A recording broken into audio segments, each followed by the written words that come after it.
ये कहानी है जॉन नाम के मछुआरे की, जो हर रोज की तरह अपनी छोटी नाव लेकर समंदर में मछली पकड़ने निकलता है। लेकिन इस दिन कुछ अलग होता है।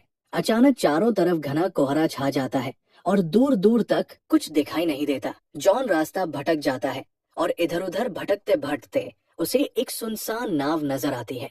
जिज्ञासावश वो अपनी नाव उस नाव से बांधता है और अंदर जाकर देखने का फैसला करता है। जैसे ही वो उस नाव के भीतर जाता है, उसके होश उड़ जाते हैं। पूरी नाव खाली थी, न कोई इंसान, न कोई आवाज, बस रहस्यमयी सन्नाटा। जॉन जब उस रहस्यमयी नाव में गया तो सब कुछ बिल्कुल सामान्य लगा।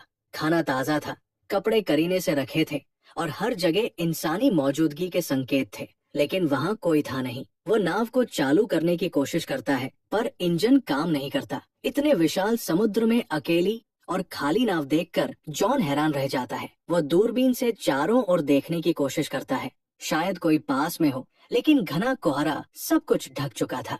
निराश होकर वो कंट्रोल रूम लौटता है और वहाँ पड़ा रेडियो ऑन करता है। मदद के लिए कोई संकेत भेजने के इरादे से जॉन ने रेडियो पर संदेश भेजा, ये नाव समंदर में फंसी है, कोई सुन रहा हो तो जवाब दे। संदेश भेजने के बाद उसने सोचा कि अब अपनी छोटी नाव से लौट जाना चाहिए। लेकिन जब वो बाहर आया तो उसकी नाव वहाँ नहीं थी, जबकि उसने उसे अच्छे से बांधा था। उसकी हैरानी और बढ़ गई जब देखा कि अब चारों ओर फैला कोहरा भी अचानक साफ हो गया था और आसमान एकदम खुला था। अब दोपहर का समय हो चुका था। जॉन को समझ नहीं आया कि ये सब क्या हो रहा है। वापस लौटने का कोई और रास्ता न देख वो उसी खाली जहाज पर लौट आया और नक्शे के सहारे रास्ता ढूंढने लगा। जॉन अब ये समझने की कोशिश करता है कि वो आखिर है कहाँ और अपने घर कैसे लौट सकता है। परेशानी ये थी कि उस रहस्यमयी नाव का इंजन खराब था। अगर उसे बचना था तो किसी भी हाल में इंजन को ठीक करना ही था। वो पूरे जहाज में टूल बॉक्स तलाशता है और कड़ी मेहनत के बाद इंजन ठीक कर लेता है। उसके लिए ये एक बड़ी राहत थी। अब नाव चालू हो चुकी थी और दिशा भी धीरे धीरे समझ आने लगी थी। लेकिन खतरा टला नहीं था। जॉन कंट्रोल रूम में जाकर फिर से रेडियो से संपर्क करता है, मगर इस बार भी कोई जवाब नहीं आता। सब कुछ अब भी रहस्य में डूबा था। फिर वो लड़का ऊपर आता है और उसे अचानक टॉयलेट जाना पड़ता है। कोई आसपास नहीं था तो वो सोचता है कि समंदर में ही कर लेता हूँ। जैसे ही वो किनारे जाता है, अचानक किसी ने पीछे से उसे धक्का दे दिया। वो सीधा पानी में गिरता है। हालत बेहद खतरनाक थी, लेकिन उसने रील को पकड़कर किसी तरह खुद को डूबने से बचा लिया। हवा और पानी का दबाव इतना ज्यादा था कि वापस नाव तक आना मुश्किल हो गया, मगर उसने हार नहीं मानी। हिम्मत जुटाई और धीरे धीरे रील के सहारे खुद को खींचते हुए फिर से नाव पर चढ़ाया। इस सब के बीच उसका काम पूरा नहीं हो पाया तो वो दोबारा टॉयलेट जाने लगा। जैसे ही वो नीचे पहुंचा, अचानक किसी ने जोर से दरवाजा बंद कर दिया।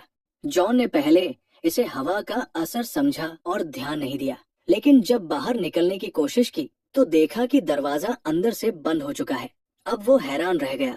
उसने दरवाजा खोलने की हर कोशिश की, यहाँ तक कि जेब से एक सिक्का निकालकर ताले में फंसाकर भी खोलने की कोशिश की, मगर सब बेकार गया। अब उसे लगने लगा कि इस जहाज पर वो अकेला नहीं है, कोई है जो उसे परेशान कर रहा है, जो दिखता नहीं लेकिन हर वक्त मौजूद है। उसे लगने लगा जैसे कोई उसके साथ बेरमी से खेल रहा हो। वो जोर से चिल्लाया, कृपया जो भी हो दरवाजा खोल दो, मैं कोई चोर नहीं, बस देखने आया हूँ। लेकिन कोई जवाब नहीं आया। अब उसे समझ आ गया कि मदद की उम्मीद बेकार है। वो कीबिन की तरफ बढ़ा और अंदर जाकर जो देखा उससे उसकी रूह कांप गई। वहाँ खून के धब्बे थे। डरावना माहौल था, पर उसने डर को नजरअंदाज किया और एक कैंची उठाकर दरवाजा खोलने की कोशिश की, लेकिन ताला अब भी नहीं खुला। तभी पूरी नाव जोर जोर से हिलने लगी, जैसे कुछ बड़ा होने वाला हो। जॉन बेहद घबराया हुआ था। तभी उसकी नजर ऊपर की एक खिड़की पर पड़ी। वो किसी तरह उस खिड़की से बाहर निकला और चारों ओर देखा। दूर से एक विशाल कार्गो जहाज उसकी ओर आता नजर आया। उसकी दिशा सीधी उसी नाव की ओर थी। जॉन को समझ आ गया कि अगर वो जहाज टकराया तो सब खत्म हो जाएगा। अब उसे हर हाल में अपनी जान बचानी थी। उसने सिग्नल देने का सोचा, लेकिन उसके पास कुछ था नहीं। उसने तुरंत अपनी शर्ट उतारी और जोर जोर से लहराने लगा ताकि कार्गो जहाज का कोई उसे देख सके। लेकिन अफसोस, इतने प्रयास के बाद भी किसी की नजर उस पर नहीं पड़ी। अब जॉन को किसी भी हालत में अपनी जान बचानी थी। अगर उसकी नाव आगे बढ़ती रही तो कार्गो जहाज से टकरा कर सब खत्म हो सकता था। तभी उसकी नजर खिड़की के पास लटकी एक रस्सी पर पड़ी। उसके दिमाग में तुरंत एक आइडिया आया, अगर वो इस रस्सी का इस्तेमाल करे तो शायद जहाज को रोक सके। उसने जल्दी से रस्सी बांधी और बाहर फेंकी ताकि नाव की गति रुक जाए, लेकिन हालात और बिगड़ गए। रस्सी इंजन के पंखे में फंस गई और खींचते हुए बाथरूम के अंदर आकर उसके गले में अटक गई। उसका दम घुटने लगा। मरने की कगार पर पहुंचकर उसने हिम्मत दिखाई और एक औजार से खुद को आजाद किया। उसकी गर्दन पूरी तरह लाल पड़ गई थी। वो लगभग मर ही गया था, बट आखिरी पल में खुद को बचा पाया। रस्सी इंजन में फंसी थी, जिससे जहाज की रफ्तार थम गई, मगर ये काफी नहीं था। भारी कार्गो जहाज फिर भी उससे टकरा गया। जोरदार टक्कर से उसका जहाज बुरी तरह हिल गया और जॉन जमीन पर गिरकर बेहोश हो गया। उसके सिर में गहरी चोट लगी थी। कुछ देर बाद जब उसे होश आया तो उसने देखा कि बाथरूम पानी से भर चुका था, मगर सबसे हैरान करने वाली बात यह थी कि वो समुद्र का खारा पानी नहीं, बल्कि एकदम साफ और मीठा पानी था, जैसे कोई जानबूझकर उसे डराने की कोशिश कर रहा हो। वो एक बार फिर टूटकर भीख मांगता है, चाहे तुम जो भी हो, प्लीज मुझे जाने दो। लेकिन फिर भी कोई जवाब नहीं आता। अब वो भूखा, प्यासा और बेहद कमजोर हो चुका था। जैसे तैसे उसने बाथरूम की शावर से पानी पिया, लेकिन जल्दी ही महसूस हुआ कि पानी खत्म हो गया है। फिर जब उसने सिंक से पानी पीना शुरू किया तो हैरान रह गया। अब वो पानी खारा हो चुका था। उसे तुरंत समझ आ गया कि नाव में कहीं छेद हो गया है और समुद्र का पानी अंदर आ रहा है। ये नाव अब ज्यादा देर नहीं टिकेगी।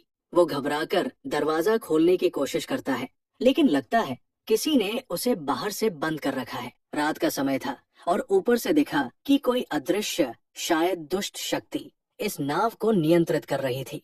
पानी तेजी से बढ़ रहा था और जॉन थककर सो गया।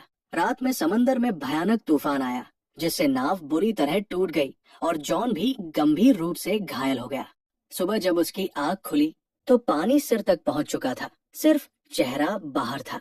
अब उसे लगने लगा कि बस कुछ ही पल बचे हैं। तभी अचानक कहीं से क्लिक की हल्की आवाज सुनाई दी, जैसे कुछ खुला हो। जैसे ही जॉन ने हैंडल घुमाया, दरवाजा जोर की आवाज के साथ खुल गया।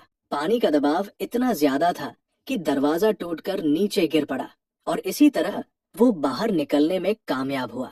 बाहर निकलते ही वो सीधा नाव की छत पर गया ताकि ताजी हवा में सांस ले सके, क्योंकि नीचे ऑक्सीजन लगभग खत्म हो चुकी थी।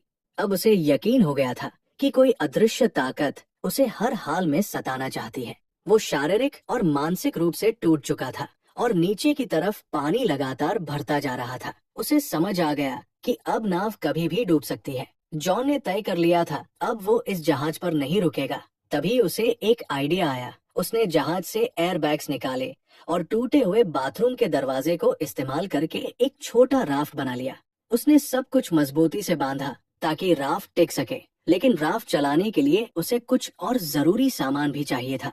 उसने जहाज से खाना, पानी और जरूरी औजार जमा किए और खुद को पूरी तरह तैयार किया। फिर बिना पीछे देखे वो जहाज से उतर गया और राफ्ट पर सवार होकर धीरे धीरे समंदर में आगे बढ़ने लगा। वो राफ्ट पर था और उसके सामने वही बड़ी नाव अब भी खड़ी थी। कई घंटे गुजर गए, लेकिन न तो वो ज्यादा दूर जा पाया और न ही वो नाव डूबी, जिसे वो समझ रहा था कि 5 से 10 मिनट में डूब जाएगी। वो अब भी उसी हालत में थी। तभी उसके दिमाग में एक आइडिया आया, अगर ये नाव अभी तक नहीं डूबी तो क्यों न इसके रिसाव को ठीक कर लिया जाए। अगर ऐसा हो गया तो वो इस मजबूत नाव से आराम से सफर कर सकता है। ये सोचकर वो वापस नाव के पास गया। सबसे पहले उसने रिसाव को ठीक किया, फिर पाइप और औजारों से एक पंप तैयार किया ताकि पानी बाहर निकाला जा सके। उसने जो पंप बनाया था उसकी मदद से नाव में भरा समुद्र का पानी धीरे धीरे बाहर निकल गया। रिसाव ठीक करने और पानी हटाने के बाद उसने जहाज की बाकी दिक्कतें भी ठीक कर दी। साथ ही उसने बाहर से भी मरम्मत की ताकि आगे सफर में कोई और परेशानी न हो। काम खत्म होने के बाद उसने फिर से रेडियो से मदद मांगने की कोशिश की, लेकिन इस बार भी कोई जवाब नहीं आया। मायूस होकर वो वापस लौटा और नक्शा निकालकर एक बार फिर रास्ता समझने लगा। उसने नाव को आगे बढ़ाने की कोशिश की, लेकिन जैसे ही इंजन स्टार्ट किया नाव बिल्कुल नहीं हिली, मानो फिर से उसे धोखा दे रही हो। वो नाव एकदम स्थिर थी, जैसे पानी में जड़ हो गई हो, और यही सोच उसे अंदर से तोड़ रही थी। वो पूरी तरह थक चुका था, उम्मीदें खत्म हो रही थी। तभी दूर से उसने एक और जहाज आते देखा। अब उसके पास बस एक ही रास्ता था, अपने छोटे राफ्ट से उस जहाज तक पहुंचना। वो तुरंत राफ्ट पर चढ़ा और तेजी से उस जहाज की ओर बढ़ा। लेकिन तभी वो जहाज अचानक हिलने लगा और जॉन की तरफ तेजी से बढ़ने लगा, जैसे किसी ने उसे जानबूझकर उसकी ओर भेजा हो। जॉन ने अपनी रफ्तार बढ़ाई, लेकिन वो विशाल जहाज और भी तेज हो गया, और ठीक इससे पहले कि वो जहाज उसे टकराता, जॉन ने आखिरी कोशिश की और अपने बोट से कूदकर उस दूसरी नाव तक तैरने का फैसला किया, जो दूर जाती दिख रही थी। लेकिन जब तक वो वहां पहुंचा, वो नाव गायब हो चुकी थी। तभी उसे एहसास हुआ कि इस रहस्यमयी नाव पर कोई बुरी ताकत है, जो उसे कहीं जाने नहीं दे रही। उसने सोच लिया था कि चाहे जान चली जाए, वो इस नाव पर वापस नहीं जाएगा। लेकिन शाम तक पानी में तैरते तैरते ठंड बढ़ने लगी। नीचे डॉल्फिन्स तैर रही थी, पर पानी का तापमान बहुत गिर चुका था। ठंड सहन न हो पाने पर मजबूरी में वो फिर उसी नाव पर लौट आया। वो इतना थक और बीमार हो चुका था कि कुछ सोच पाने की हालत में नहीं था। बस चुपचाप एक कंबल ओढ़कर कमरे में सो गया। सुबह जब उसकी आंख खुली तो उसने फिर से इस जहाज से निकलने का फैसला किया। लेकिन अब एक और झटका मिला। कमरे का दरवाजा बंद था। वो घबरा गया और धीरे धीरे मानसिक रूप से टूटने लगा।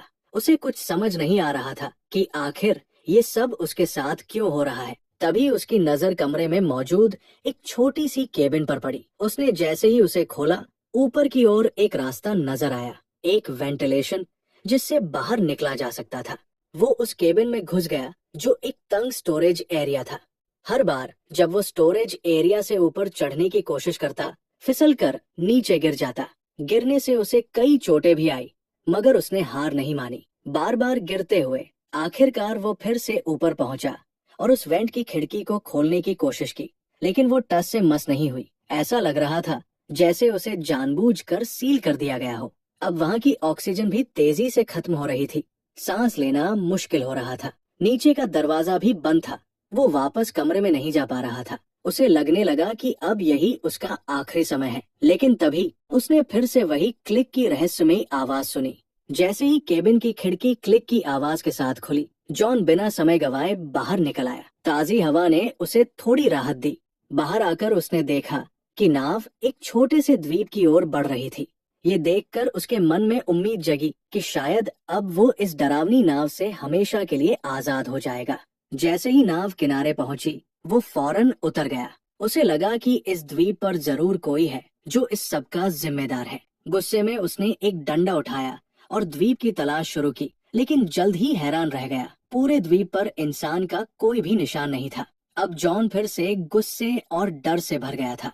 जैसे ही वो उस द्वीप से बाहर निकला, एक नया दृश्य उसकी आंखों के सामने आया। वही रहस्यमयी नाव जो उसे यहाँ लाई थी, अब शांत समंदर में आगे बढ़ रही थी, जैसे किसी और शिकार की तलाश में हो। ये देखकर जॉन को पूरी तरह यकीन हो गया कि ये नाव और ये द्वीप किसी बुरी ताकत के अधीन है। उसे अब हर हाल में यहाँ से निकलना था। उसकी जिंदगी अब भी बाकी थी। वो खोजबीन करता हुआ द्वीप की सबसे ऊंची चोटी पर पहुंचा और वहां से उसने दूर एक और द्वीप देखा। लेकिन वो इतना दूर था कि वहां क्या हो रहा है ये वो देख नहीं पाया। जैसे जैसे जॉन द्वीप पर घूमता रहा, वो धीरे धीरे पीछे की ओर आ गया। लेकिन जब वो वहां पहुंचा तो उसकी आंखें फटी की फटी रह गई। ये वही जगह थी जहां से उसकी यात्रा की शुरुआत हुई थी। सब कुछ वैसा ही था। वही उसकी पुरानी नाव ठीक उसी जगह बंधी हुई, और वही लोग, जैसे कुछ बदला ही न हो। पूरा माहौल पहले जैसा था, जैसे कुछ हुआ ही नहीं। जॉन एकटक सब देख रहा था। उसे यकीन नहीं हो रहा था कि ये सब एक बुरे सपने जैसा लगने वाला अनुभव असल में उसके साथ घटा था। लेकिन अब सवाल उठता था, उसकी नाव वहां दोबारा कैसे पहुंची और इस द्वीप की सच्चाई क्या थी। जॉन जब द्वीप के पीछे पहुंचा तो हैरान रह गया। वही जगह, वही नाव, वही लोग, जैसे कुछ भी नहीं बदला। उसे यकीन नहीं हो रहा था कि ये सब असल था या कोई बुरा सपना। मगर जो कुछ उसने झेला वो सच्चाई थी।